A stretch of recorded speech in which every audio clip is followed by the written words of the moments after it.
All right, let's stay with this now and speak to Gauteng Treasury Department Deputy Director General Mncedisi Vilakazi. Good evening to you, sir, and thank you so much for your time.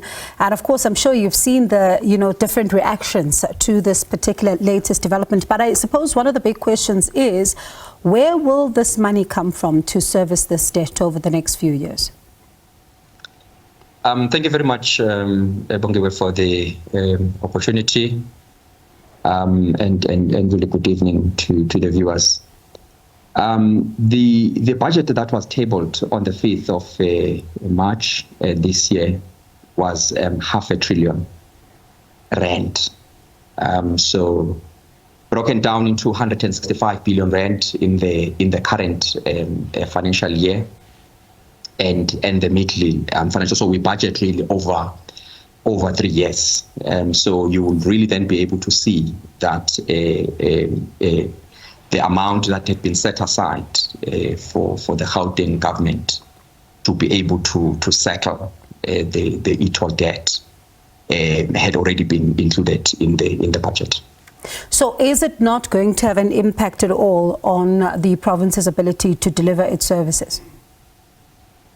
The biggest portion of the 165 billion rand, it's mainly for the social sector.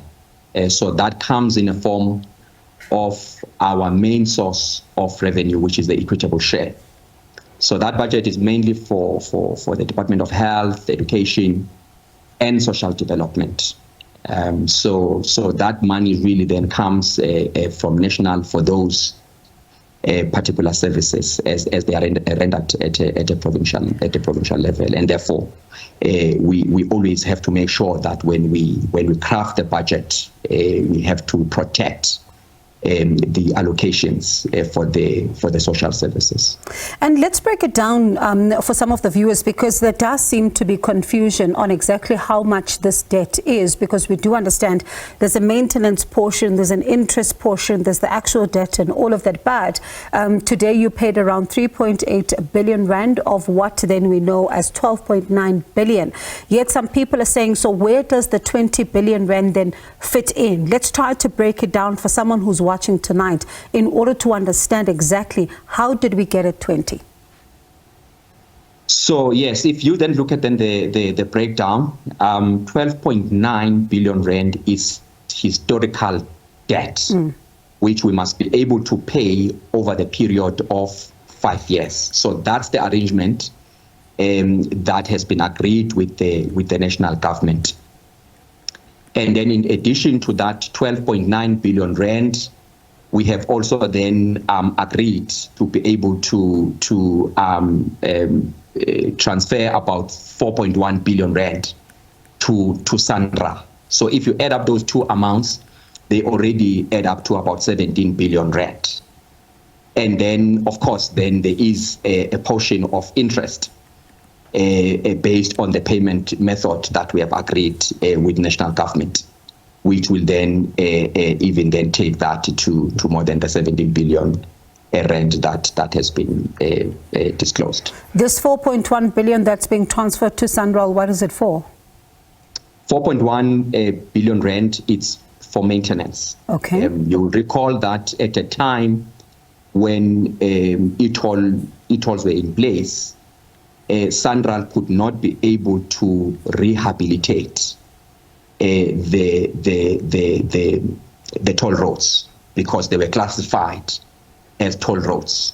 So it will have then been irregular for SANRAL to be then using money appropriated for other roads on toll roads, because toll roads by their own nature, they are then expected to be able to generate to kind of self-service, generate revenue so that they can then be able to maintain themselves. There's a view by Outer that the province should have never agreed to pay any of this debt because it was not the province's debt or even decision to begin with, to begin this project of, the e-tolls, and nor do they have ownership of the gantries and all of that. So they should have never taken this on because they could have rather used the money elsewhere. What do you say to this view by Outer?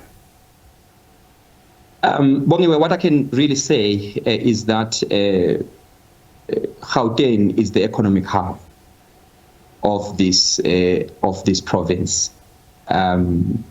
For the growth of then the economy of this Gauteng, which then really, of this of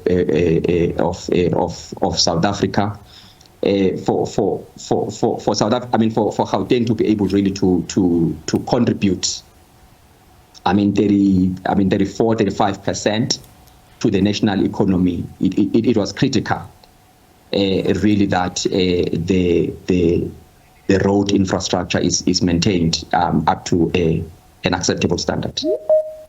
And so the province can justify paying this amount? It's an obligation. It received the money that was used to upgrade the roads in Gauteng. So there's also unhappiness about the fact that those who still owe need to pay despite the fact that the system was scrapped. Could there be no way of saying that if the system was found to not be working and thus needing to be scrapped, that those who still owe the system should also not find themselves paying for it? I know that the MEC is saying that it was legal at the time, and therefore those who chose not to pay at the time were not doing so on something that was legal. But now it's scrapped, and people still very unhappy about the fact that they have to owe something that's no longer in effect. Bongiwe, the commitment on the Gauteng government part was to settle the 30 billion.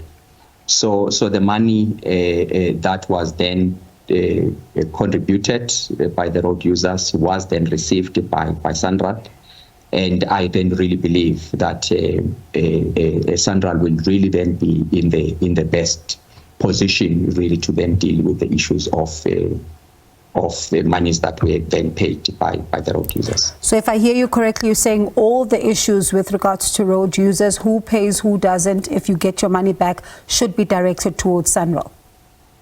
As I said, that Bongiwe, in terms of the memorandum of agreement between the national government and Gauteng government, we were committed to pay 30%.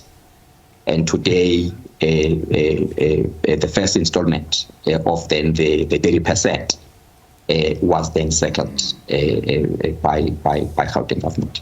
All right, let me thank you so much for your time, and we'll certainly reach out to SANRAL because this is a big issue for a number of motorists who want to understand what becomes the way forward now. Should they still pay, and those who paid, do they get their money back?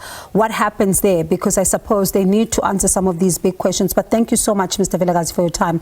Appreciate it. That was Gauteng Treasury Department Deputy Director General Mncedisi Vilakazi, and we'll certainly follow this up and try to get SANRAL to get some clarity here, to understand if, for them, what then becomes the way forward, because there's unhappiness on the side of motorists who are saying that why should we still pay for a system that has now been scrapped? And others are saying, but you should, because it was legal at the time. So certainly we'll continue then to try and get some answers on this one.